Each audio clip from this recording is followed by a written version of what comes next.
missing a button. Some of you are there, hopefully, quite soon. Is there sound?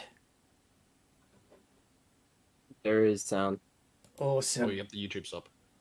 Awesome. All right, let's begin. So, there's actually a little bit of clear sky tonight, so I need to get out there, even though it's full moon, because I'm doing a video for my patrons about collimating a Newtonian, and I have this method called the biscuit method, which is actually I've completely copied what the old school boys did with their Newtonians, and but there's a little tweak which makes it really work nicely with a camera, and yeah, I've got to get out there and shoot that and do it so that I can get the video sorted. So we're definitely not going for more than an hour tonight.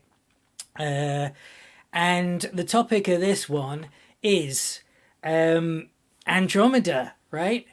I want to shoot Andromeda. There's a couple of really cool things going on. Well, there's two just stupendously challenging and probably too difficult for us to get things going on in Andromeda. And before I talk about what those things are, I'm really keen to do I just want to do a broad thing of why Andromeda's cool anyway, which is that it's really bright, and I'm really keen for us, particularly this early in the season, to get lucky imaging. And in order to lucky image, it really helps to have something bright. Now, Andromeda is so bright that it might even be possible to do lucky imaging with a colour camera. You still need low read noise, but I haven't actually been through the maths of it. But I'm assuming it's more than 3 times brighter than the M82, which I shot with half-second exposures with my f6 scope. It might even be significantly brighter than that, which means that colour cameras, which capture 3 times less photons, because each pixel will only catch either red, green or blue, right? I think it basically it brings them into the ballpark of being able to shoot this galaxy, lucky image it. And all right, also Andromeda obviously is very cool. It's big. I think it's like 5 times wider than the moon or something, as seen from Earth. It makes a really nice regular target, and there's really quite nice clouds, and I don't know if it's integrated flux nebula or something else, but there's stuff going on around it in our galaxy that our regular imagers can get, and potentially we can do wide field imaging on it. Now, how we bring all those 3 things together, I just don't know, but I want to now just spend a moment. I know some people have already started imaging it. I want to spend a moment just looking at the ridiculously difficult things that I want us to aim for. Okay, so if I go to my desktop and I go to Big Amateur Telescope. Oh, just very quickly, while we're on the Big Amateur Telescope website. Can you see that, by the way? Yes. While we're on the Big Amateur Telescope website, look, we've got a map showing whereabouts people are, which I think is quite cool. And if you want to get a little dot where you are on this map, you need to go to the members area, and you click on the members area, and at the moment we've got a password there, right? And the password is Batman and Robin, and you'll have to put in the password and then click register my rig, and you fill out the form, and you will see a little dot appear on the town where you live, which is, I think, is quite fun. We don't need to know your exact location, just a general location, because we don't want people, coming in the middle of night and disturbing you. So just like the nearest town or something like that is fine. So that's fun. Also, if you register with the BAT, I will have your email, and I am now sending out notifications of bat meetings and other bat news with emails. So if you don't want to hear the notifications, if you get an email, there's an unsubscribe button at the bottom. You just unsubscribe, and then I don't know. It's all built into the software. I cannot use your email again, basically. Okay. So yeah, Big Amateur Telescope website. Here we are. Targets for this month, September. Oh, just another quick thing to point out. One of the cool things about getting when you upload your data, right? We ask how many hours you've shot. We've also asked you other things like your Bortle zone. Now I'm just getting to grips with this, but I've made a very rudimentary chart which shows us how many hours people have put into the Cocoon Nebula, and it's already over 60 hours. Okay, so that's quite cool. This can be taken much further when I have the time to work it out, or if someone else who is good at Google Studio Data wants to help us out and start making these charts. We could find out, if we wanted to, you know, what percentage of this was red, green and blue, luminance, OSC channel. We could find out, you know, how much of it is shot in a Bortle 1, 2, all that kind of stuff, if we wanted, which is just quite useful. So some people have even shot Andromeda, that's 4 hours. And I know Stefan's on holiday at the moment. We might well have more Cocoon and Crescent Nebula because Stefan made these targets before I got this website going. And so we still have some of the data on the old Bat folder, Bat Google Drive. Oh, and I just thought, actually, I might not have increased our storage on the Google Drive. Has anyone had trouble uploading stuff to the Google Drive? Nope. Okay, good. So hopefully I've bumped it up to 100 gigabytes. And if I haven't, please message me. I might have forgotten. All right. The core and halo of Andromeda. Let's look at this target. There's not that many good shots of the core Andromeda. This was by Dedi Deag, who's someone I know. He's in Israel. He's got a 11-inch SCT, I think. He did a pretty nice shot of it. This is a... I wonder if I click it, it'll get bigger, will it? No, it takes me to the NASA website where I got the image from. Oh, that's good. Okay, so yeah, I must have done that deliberately so people can find stuff out about it. So this wide field shot of Andromeda has this weird purple thing around it. And that isn't actually... every time I wiggle my mouse, it does that. It's not actually a picture as such. Hubble... shall I start with the wide field? Yeah, okay, I'll start with the wide field. Hubble... I think it was Hubble... They wanted to get a sense of how far Andromeda actually, spread out towards us, right? And that's very hard. You know, there's bits of matter that it's called a halo, right? It goes out something. You know, it goes hundreds of light years, probably thousands, tens of thousands, most probably, light years away from the galaxy, maybe even more. I literally don't know. And what Hubble did, or some clever bod did, and I'm totally trying to remember, so I might get this wrong.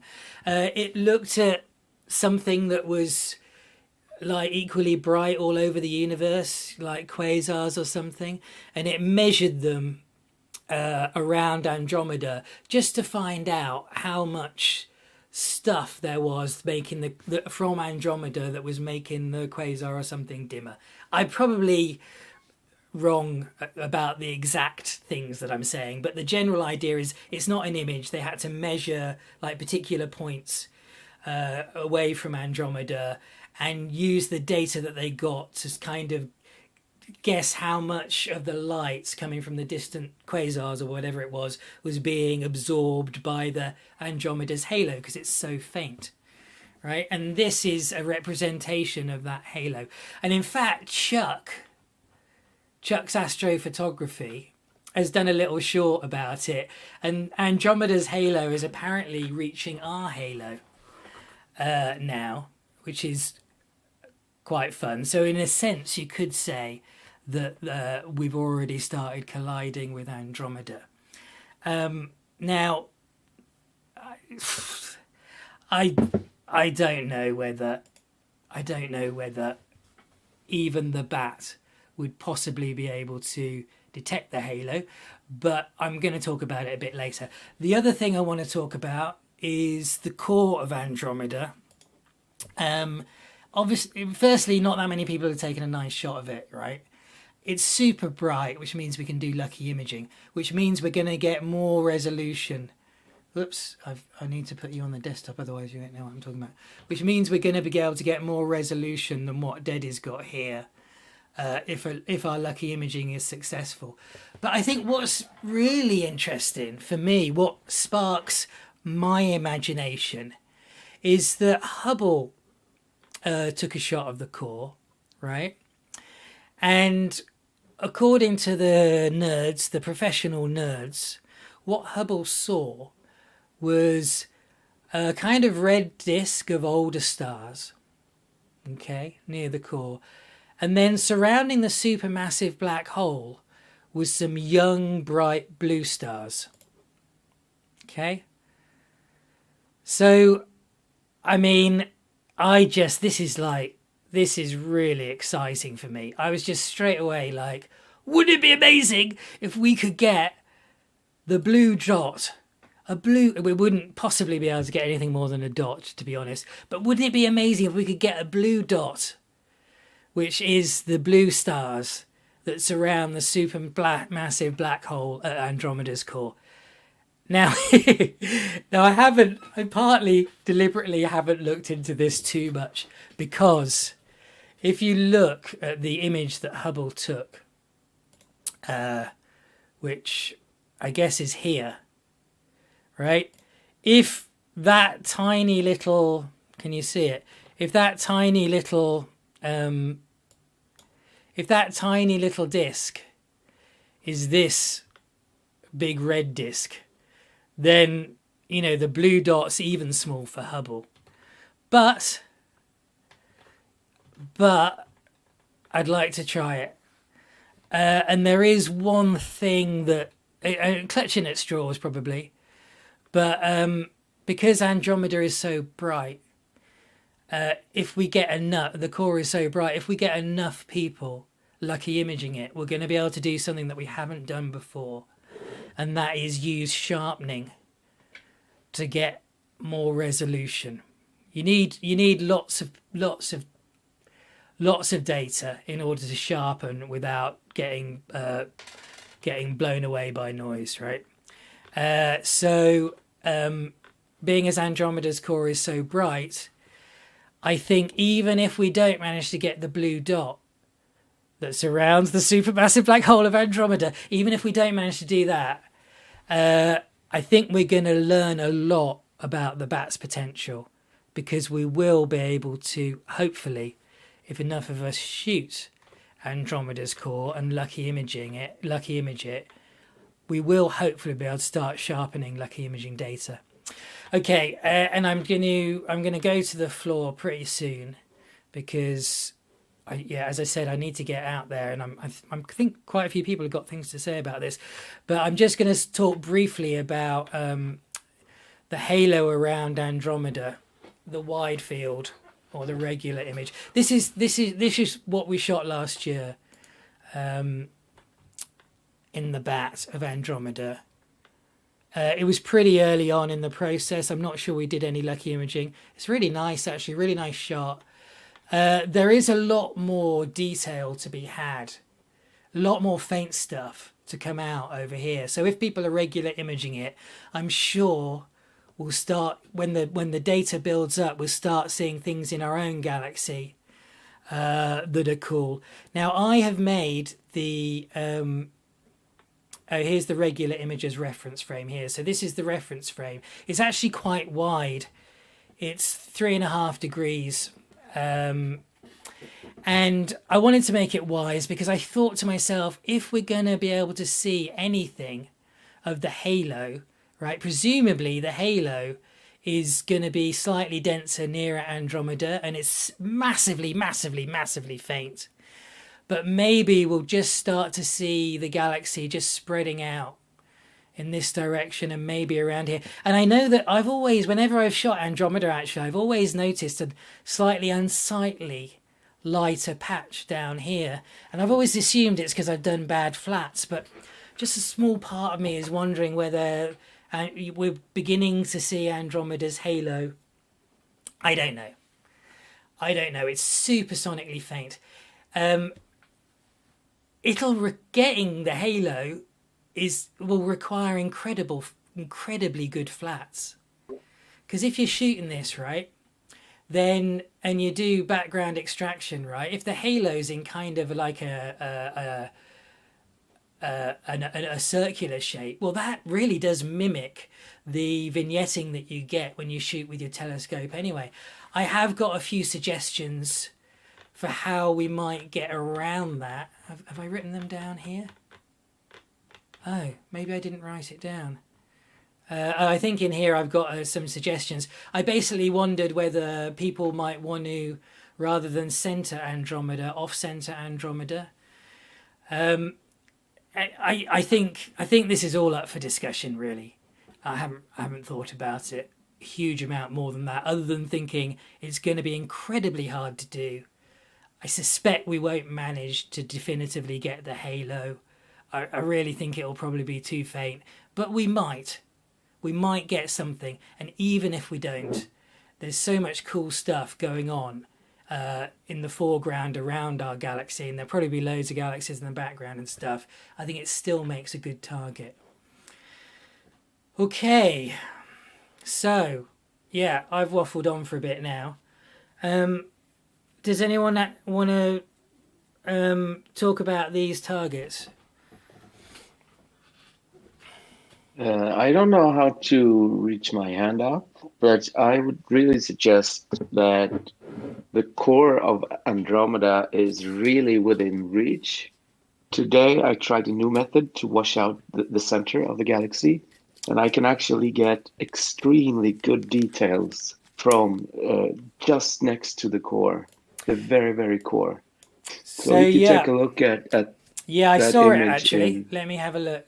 So you've made a little thread, haven't you, resolving the core? Is that right? Is this this Wheeze 1974? Exactly. Yeah, here you go. Yeah, that's right. So So that's before. Yeah. That's before, and the next image is after removing the core. And if you open that image and zoom in on the core, it's extremely detailed. Now, this is taken with a Skywatcher 150 PDS. So it's a small scope, and it's like 2 hours of data. Awesome. The white dot you see in the center, that's actually the core. So, I compared it with a Hubble image, and the details are correct, and the core is that white spot in the center. Yeah, and you've got the Hubble image in this video, haven't you? Yeah, I'm just, there's Hubble, there's you. Between them. Yeah, that exactly. So you used infrared, is that correct? Yeah, I did, and I've been trying to, reproduce it. I've been sitting here tonight trying to just write down the process so we can, do it better with better data. So I'm not done with that yet. Okay, so well done, firstly. That's brilliant. Infrared is really great because it gets less affected by the atmospheric wobbles. And presumably you weren't lucky imaging. No, with this. Not at all. This is 5-minute subs. So I suspect you had good seeing. Do you think you had good seeing? Whereabouts are you based? I live in Border 4 in Sweden, and there were no jet streams that night. So I think it's good seeing. But the thing is, it's not the IR data that has the details. It's the usual broadband image. I just used the IR to remove the light pollution from the galaxy. Or at least that's what I think happened, because the difference between IR data and light data is that IR goes through the clouds, but the visible light doesn't. The clouds or the dust lanes stop it. So somehow I'm able to use one set of data to wash out, the light pollution on the other one. But I'll get back to you with a better description of how to do it. Great. So, I mean, carry on experimenting. I think that's fantastic. I think us lucky imagers. Do you have a pure IR shot in that thread? Do I have a what? A shot pure that's IR? Just the infrared, without anything else. No, I don't. But I did upload the data, but that's a FIT file. Okay, all right. I can post one really quickly if you want to, but it looks like a pure visible image of the Andromeda. That's what it looks like. Oh, I'd be interested to see it. Yeah, if you can post it, that would be great. I will. So okay, I'm just going to quickly say that I think infrared is Andromeda's going to be bright enough for us to lucky image in infrared if we wish as well. And that's certainly something I'm interested in because it reduces the wobble in the atmosphere. I'm particularly interested to see Wheeze's IR data shot, because I would have assumed that even the IR would have shown the dark clouds as well. It is able to penetrate nebula and stuff, but I think I would have thought those dark dust lanes would have shown up. So they probably show up. I just posted it. Let's see what it looks like. Oh, it's unstretched. Okay, give me another second. Oh, okay. So, okay. Thanks, Wheeze. We'll come back to you if that's okay. Anyone else got anything to talk about on these? That they want to mention on these targets? Do you know what the field of view of the Hubble image actually is? No.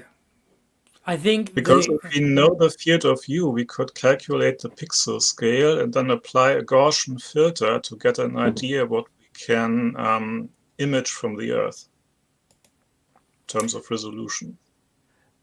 Yes, that would be a good idea. As I say, I think, part of me didn't want to find out because I wanted to keep the hope alive. But I guess we better do that. And unfortunately, the image that I've got is like sorry, I was just looking at the IR shot, which doesn't seem to show the dark dust clouds, although they might be washed out by the bright core somewhat. So it's possible they might still be there. Let me have a look at this image. So this. I'm kind of going to try and zoom in on the. Whoa. It's this one here, I think. So I need to find the original of this. I think if we click, I think somewhere I should have a link to it. I don't know. So that's something we can have a look at. I mean, Mr. Crazy, I think that Hubble is essentially at least 10 times sharper than we're ever going to be, isn't it? Is that right? Yeah, sure. But the question would be, what can we actually achieve? Yeah. So if Hubble's 10 times sharper than us, and if this image that we've got here is Hubble's image, then the maximum we could achieve is 10 times not as good as this. Which I think still gives. We could blur in this way. That's right. Yeah, without knowing the field of view. Yeah. So it's still not impossible, I'd say. Although, in all honesty, I'm not sure that Hubble shows us the blue dot. I think maybe they've kind of interpreted the blue dot from what Hubble's shot. Yeah, it looks like blue noise or something like Yeah. that. Yeah, exactly. But anyway, it would be interesting to see if we could get something, and I do think it would be interesting to as something to try sharpening as well. Obviously, planetary images get a huge amount more resolution through sharpening, and yeah, and we'll see. I mean, maybe sharpening a dot isn't the best thing. I think planetary images quite like to sharpen sort of a slightly broader structure. They're able to resolve sort of like the bands of Jupiter or whatever rather than points. Anyway, we'll see. I mean, that's what we're trying, isn't it? We're just trying stuff out. Yeah. But anyone else got anything that they want to say about this target? I have to go really quickly. But just to mention that we were able to convert the pi to an exe file for the Lucky Imaging script. It's in the chat for Lucky Imaging. Is that Vikram? Sorry, I'm not looking at the... Yeah. Hi, mate. Do you want to just give a broad overview of the subject heading of what you're talking about? So the script that we wrote for removing bad files in your Lucky Imaging data, we were able to convert that to an exe file. Okay, so I'm just going to hold. execute it. I'm just going to hold you there, just because some people might not know. So, correct me if I'm wrong. So, when we're Lucky Imaging, right, we shoot like gigabytes and gigabytes and gigabytes of data. We're shooting like every half second, every quarter of a second, right? I personally have to crop my image down, because otherwise my computer fills up in about half an hour, and I'll be Lucky Imaging for 2 hours. So, you get a huge amount. So some of the guys, Vikram, I think, has been heading it up. Maybe it is mostly you, isn't it, Vikram? Have worked out a way of, when you're shooting with Nina, to have what you've shot, have the how sharp the star. So we measure the sharpness of the star. So when you're Lucky Imaging, right, we throw away 90% of the data, right? So you throw away all the data where the stars are just slightly blurry. Their full width half maximum is they're fat, essentially. They're a bit fatter than the other stars, and we throw that away. And Vikram has worked out a way of, as you're shooting, for the shots that have stars that are too fat, basically the atmosphere has made them wobble too much and they're a little bit too blurry, to delete them on the fly, which frees up loads of disk space and makes Lucky Imaging much, much easier. Is that right, Vikram? Is there anything that you want to add to that? No, we were actually also able to implement cropping into the code. So you can tell it how much to crop by, and it'll crop it. Brilliant. That's so cool, because that's something that I have a problem with. I actually don't use Nina to Lucky Image with, for the simple reason that it natively it can't crop, right? And if I take 30,000 shots full frame with my camera, my computer's blown up. So that's brilliant that you've managed to be able to do. How do I make it work? So you can just run the exe file, and then just follow the instructions that it outputs. Space Madness was able to clearly articulate what to do. Is there a place? If that doesn't work, is there a place? It's in the Lucky Imaging chat. Lucky Imaging chat. Let's go and have a look. Lucky Imaging chat. Okay. So am I in the right sort of zone? Is this it here? Lucky.exe. Yeah. Okay, so tell me. So I'm a real thickie when it comes to this sort of stuff. I download that. I press go. Yeah. And what happens then? Oh, someone said that that's not my version. If you can walk them through it, because I have to go right now. Oh, okay. Sorry, but yeah. Okay. Thanks, mate. Take care. Thank you so much. It's a brilliant, brilliant thing you've done. Have a good one. No, see ya. Okay. So I actually not going to walk through it because I don't know how to do it. But I suggest, unless there's someone here who can walk us through it, but then if they do, it'll be hard to. Yeah, go on. Yeah, Space Madness here. Hi, Space Yeah, Madness. hey. Yeah, it's pretty easy to use. I think you just run the exe. You tell it your crop factors for the images you want to apply. You give it a folder which you want to be doing this processing to. Then you have to tell it what either HFR, if you're just using Nina, or say full weight passport, the FWHM, if you're using Hocus Pocus, and then whether you want to delete the originals.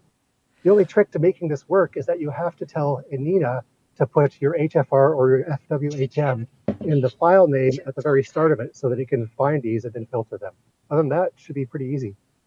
Oh, okay. So I don't know about Hocus Pocus. What's Hocus Pocus? Is it another other imaging software? Is it? Yeah, I actually haven't had the chance to try this out yet, but yes, it is. It's actually a plugin for Nina, which is mostly for focusing, but it does a bunch of star annotation as well. And I'm hoping it'll give us direct FWHM rather than the indirect HFR measure. Okay, and if I boot up Nina right now on my desktop, would you be able to tell me how to make sure that the FHWM data is on the file? Or I probably could, although I can't really see the screen very well. I'm on my phone in the car. With okay. Well, I tell you what, let's not worry about it then. But I can tell you, the instructions are in the script. Like if you just read through it, it'll tell you where to look. It's in the brilliant plugin options. There's even an example of how to do it in there. So it shouldn't be too hard to follow through. You just have to find the options tab with imaging and then put in the file name structure, just like illustrated. Brilliant. So there's actually instructions on how to make sure Nina delivers the right file. Yeah, you just have to run the script and it'll be right in there in the command box. Gosh, and so essentially the program basically will take whatever in a folder and it will get rid of any file it will get rid of any fits file that has a too high full width half maximum. Is that right? Yeah, that's the idea. Although we haven't actually battle tested this yet, but I think it'll work. So if you had some regular, if you had some regular imaging data, right, that you accidentally told it to work on that folder, it would erase your regular imaging data. That would be bad. Although you have the option of not deleting either. You can't just have it as a cropping program. But really, you want to be sure you're not cropping too much and you're cropping the right folder too. So all right, buyer beware. I tell you what, it sounds absolutely brilliant. I think it's really cool. So it looks like Constantine's had a go at helping. Thank you, Space Madness. Sorry, my Guinness is coming back at me. Brilliant. Okay. Does anyone else have anything that they want to say about this target?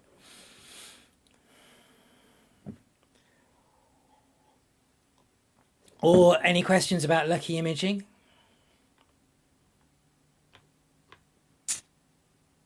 Are there specific focal lengths to be used?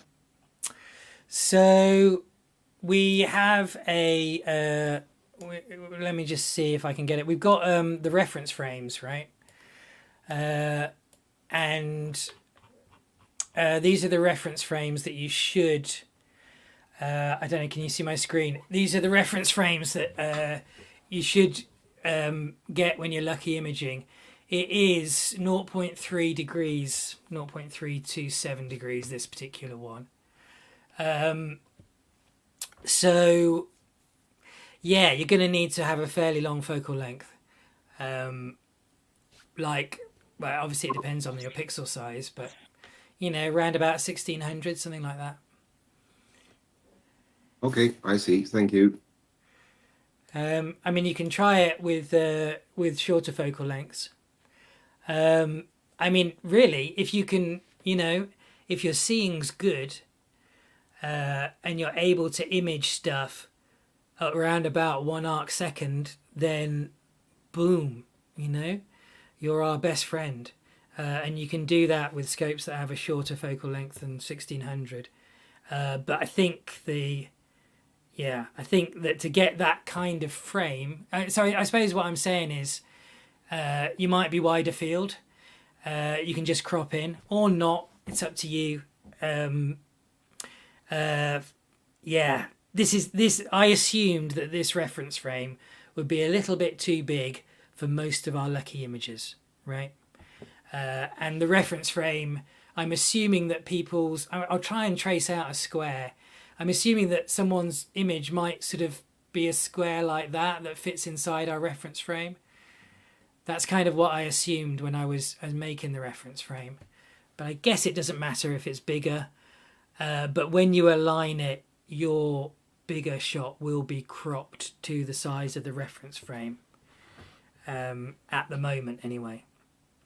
Yeah. Does that answer your question? Yes, it does. Thanks. Thanks, buddy. Anybody else? Anything about lucky imaging? Madness here. I do have a question, actually. Yeah. With lucky imaging, you have this trade-off between the fraction you keep and, of course, the extra integration time. Yeah. And I know we're supposed to be uploading essentially like the stack and not the subs. So that kind of leaves it up to the individual's discretion to how to push to compromises. Is there any guidance on what we're looking for here, or should we like try to send an experiment of both frequencies? Or I'm just interested in your thoughts on that. So I want to try and keep things simple. I think your question is an excellent question. I would say upload a stack where all your subs have a full width half maximum of 1.5 arc seconds or better. Does that make sense? Yeah, that makes sense. That's it's a big ask. We'll do our best. Yeah, I mean, it might be that like when I went out with Big Bertha, I think my subs that I got on Dartmoor were like 1.8, 1.7 arc seconds on average, which wasn't that great, to be honest. The seeing wasn't amazing.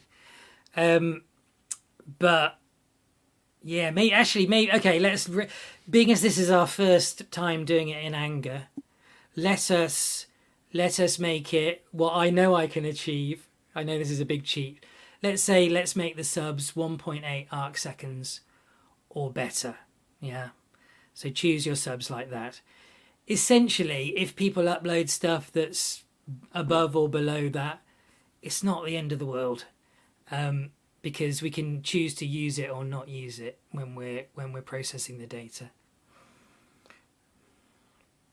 In fact, you might want to upload 2 lots of subs, one with your absolute best stuff at 1 arc second and one with, quite a lot of your subs at like, I don't know, probably not. To be fair, 1 arc second is extremely good.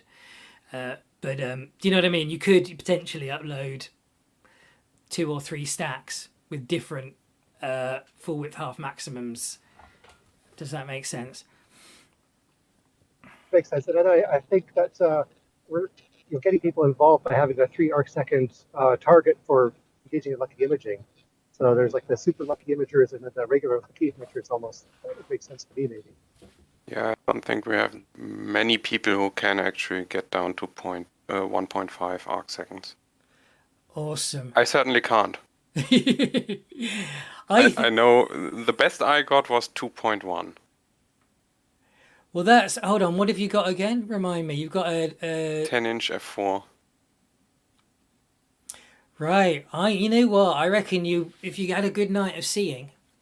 Maybe, yeah, that's true. And what I want to do when I do go lucky imaging is go to my Bortle 3 area. That's about 2 hours away. Ooh, yeah. So maybe I can actually get even shorter exposures from there. Yeah. It'll be interesting to see how short we can do with Andromeda. The shorter the better. The place I think Ben mentioned in the video, the place where you stop going shorter is 10 10 milliseconds? Is it 10 milliseconds? Yeah, that's right. So 100th of a second. So we're never going to get there. But but we'll, I think we'll be able to get, 1/10 of a second maybe. Which will make a difference. That's actually what I did to get my 2.1 Oh, well arc done. seconds. What were you shooting? Just testing. I wasn't actually shooting a target. Just Okay. Yeah. testing how sharp I can get with lucky imaging Yeah. methods. Well, you'll have to check out my collimation video as well when it comes out. Yeah. Because there's quite a good way of getting these, because obviously I had trouble collimating, but there's one way of learning how to collimate really, really well, and that's to make try and do lucky imaging, and B is to make a video about it. So I now know all the methods of collimation, and I've done, I think it's pretty much bomb proof, this way of collimating. Anyway, thanks, Alex. Anyone else want to chip in? I've got a question. Go for it. What software should we use to measure the full width half maximum? Yeah, it's a good question. I'm gonna say whatever software you're using. Oh, so is this while your image for the stacking? For the stacking, yes. Yeah, I'm gonna say that whatever software you're using. I know everyone here loves to be incredibly precise, and I know we all know that different software gives us different results. But I think to tell people that they have to process in one software and then go to another bit of software to use it makes everything that much harder, and I want to try and make the bat simple. Also, like I said before, at the end of the day, whoever's processing the stacks will be using their own software to measure the full width half maximum, and they can choose which stacks to use and which stacks not to use. I know. Is that okay? Does that make sense? Or is it quite annoying that I'm not being precise? I think it's fine. What about the gentleman who asked the question? I think that's fine. I use Deep Sky Stacker. Okay. Yeah. That is a lucky imaging. That is an FHWM meter. I think it's actually quite harsh, that one. I think you'll find that people have found that PixInsight is a bit more generous. So you'll definitely be fine doing the Deep Sky Stacker software to work out your full width half maximum. Yeah. Okay, any more for any more? Anyone want to say anything about anything? Like, I'm sure there's things that aren't working on the website that I probably need to know about. Oh, it's actually working just fine from what I've seen. Yeah, cool. Stefan, I know you can't answer. I hope you're having a nice time on holiday.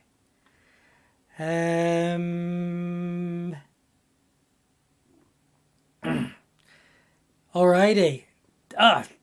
No, I was going to chat to you, Toaster, but don't worry, I'm not going to. I've got to get on anyway. I've got to do some filming now. All right, thanks everyone. Please feel free to hang out here. Some more and chat to your fellow Bat members. I'm going to knock it on the head because I've got stuff that needs doing outside, and I think actually there's a few clouds, but I might be able to do this thing that I need to do. So yeah, thank you ever so much for coming. Good luck with it, and do register your scope so that I can get your email and hold on, Toaster's just said something. Yeah, always advisable not to talk to me. Yes, you're probably right. So what was I saying? Oh yeah, do register your scope. So to do that, you just go to the Big Amos Telescope website, which I'm going to show you here. You go to the members area, Oh, I need to make it wider. Members area. You put in the password, Batman and Robin, with the capitals in the right place. And here's this button, register my rig. Please register your rig. And those of you who weren't here last week, when you've got your data for any of our targets, right? We've got all these targets in September. Just press the upload bat data button, and there's a form that you fill in, which will which will give us the data basically. And again, here's the form, and at the bottom here's the browse to find whatever where your fits file is, and then submit. And the password again is Batman and Robin, capital B, capital R, Batman and Robin. Okay, thanks everyone, take care, and I'll see you on the next one, wherever that may be. Bye. Good luck. Bye. Yeah. Bye. Bye. Okay, I probably won't actually go. Bye.